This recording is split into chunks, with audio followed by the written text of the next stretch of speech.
I think football fans generally can get behind. He joined Arsenal's academy at the age of 8 and started breaking records for fun. He's adept in more than one position as an attacking midfielder and a winger as well. He's got maturity for somebody so young, amazing technical ability too, and he's basically one of England's most exciting prospects and somebody I think that is just going to break onto the scene. He already has, of course, but more and more, and be a real star for Arsenal, both now and in the future as well. So naturally, when you know you've got a star on your hands, you still have to negotiate, and they know what they're worth, even at a young age. But Max Dowman only wanted Arsenal. Arsenal obviously wanted Max Dowman, and this is a fantastic signing, I think, for both Arsenal and the Premier League. So great news for Arsenal during a quiet window.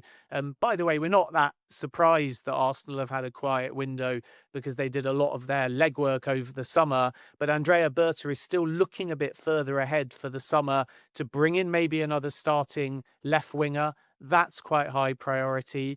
And in addition to that, Arsenal thinking about the centre-back market, which is why they were one of the candidates for Mark Gahey before he moved to Manchester City. And Gabby Jesus' future is going to be a really interesting one. He could depart, and Arsenal looking at young number 9s as well. Some names I'm hearing: Kenan Yildiz over as a winger, Etta Ayong, one of the names that Arsenal have held a meeting with as far as forwards are concerned, and one of the big stories in the last few weeks, even though it's very, very, very, and I stress very 3 times, exploratory, Julian Alvarez. And all Andrea Berta has really done is make a call to a club and to a player that he knows really well to find out the contractual situation that he'll know from his time there and understand whether the player might be open to an exit in 2026. And Arsenal sources don't deny that they've made contact for Julian Alvarez, but they basically argue, and I think they're correct, that virtually every top European club under the sun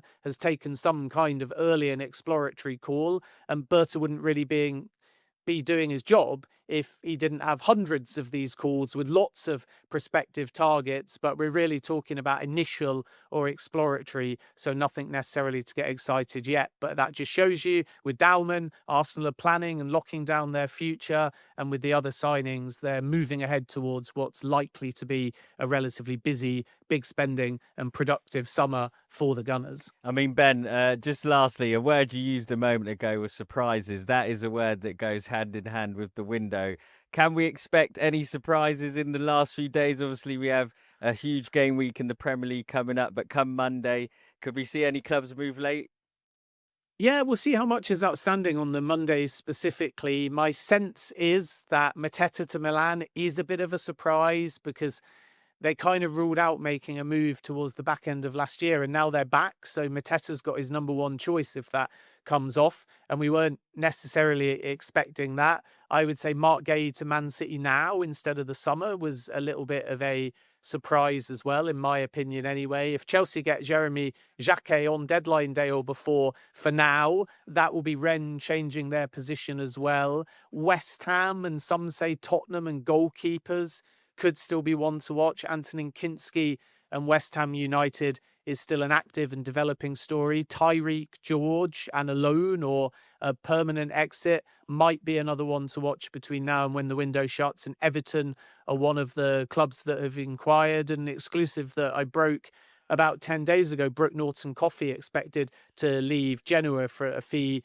of around 20 million euros. And there's a few clubs in Italy in particular, Napoli, Juventus, Inter, and the latter have held some talks only in the last few days. But there's Premier League clubs as well. Newcastle haven't got a defender in yet. They'd love to in theory. Let's see whether the right target presents itself and PSR allows. So I think a few clubs will be busy down the final stretch of the window. But I also think when we look back on this window, there won't be many bigger than Antoine Semenyo to Man City and Mark Gahey to the same club. And there won't be much bigger than Enzo Maresca going on New Year's Day, Ruben Amorim going a few days later, and then Xabi Alonso leaving Real Madrid. So the real surprises, at least the speed at which things have unravelled, have actually come early in January in the managers' market.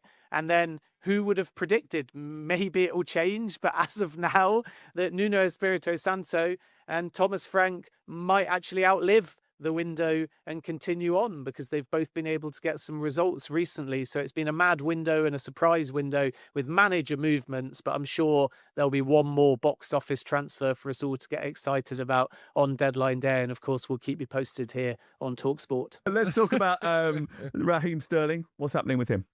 Well, I think he's in talks with a number of European clubs. This is not quite so pressing in terms of time. The window closes, as you mentioned, 7 o'clock on Monday, but because he's now a free agent, having been paid up by Chelsea, he doesn't have to sign before the window closes. Napoli are one of the teams who've been mentioned to me. Bayer Leverkusen. I know Vincent Kompany in the summer was keen to take him to Bayern Munich. You wonder if that might be an option as well. I think West Ham have tried again, but stability is the word that keeps coming back when it comes to Raheem Sterling. I'm not sure that he feels West Ham are a particularly stable club at this moment in time. Well, his next move has to be one where he plays football consistently. So he knows that, and that's why he's got to be. Can we give him some respect, though? Because there's been a few comments on different shows about him, especially with Simon Jordan, that he's not lifting a leg. Like, this is someone who's won 10 major trophies.